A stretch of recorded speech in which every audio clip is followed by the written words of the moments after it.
আসসালামু আলাইকুম রহমতুল্লাহ। আনারসের উপকারিতার পাশাপাশি কিছু অপকারিতা আছে, তা আমরা জেনে নেই। নাম্বার 1, অ্যালার্জির আক্রমণ। আনারস খাওয়ার ফলে নারী ও পুরুষের দেহে অ্যালার্জি দেখা দিতে পারে। নাম্বার 2, নারীর গর্ভপাতের ঝুঁকি। আনারসের কারণে নারীদের গর্ভপাত হওয়ার ঝুঁকি থাকে। নাম্বার 3, বাত ব্যথার হওয়ার ঝুঁকি। যখন আপনি আনারস খাবেন তখন এটি আপনার গ্যাস্ট্রোইন্টেস্টাইনাল নালীর কাছে পৌঁছানোর পর এটি অ্যালকোহলে পরিণত হয় এবং এই কারণে মানুষের দেহে বাতের ব্যথা শুরু হতে পারে। রক্তের চিনি পরিমাণ বৃদ্ধি। আনারসে আছে অনেক বেশি পরিমাণে প্রাকৃতিক চিনি। আনারসে দুইটি চিনির উপাদান, একটা হচ্ছে সুক্রোজ ও ফ্রুক্টোজ, যা ডায়াবেটিস রোগীর ক্ষেত্রে অত্যন্ত ক্ষতিকর।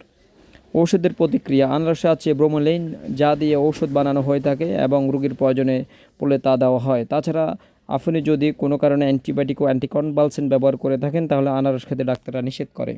আনারসের পার্শ্ব প্রতিক্রিয়া। অনেকেই কাঁচা আনারস খেয়ে থাকেন, সেটাতে কিন্তু অনেক পার্শ্ব প্রতিক্রিয়া হয়, হ্যাঁ, এবং রোগের সৃষ্টি হতে পারে।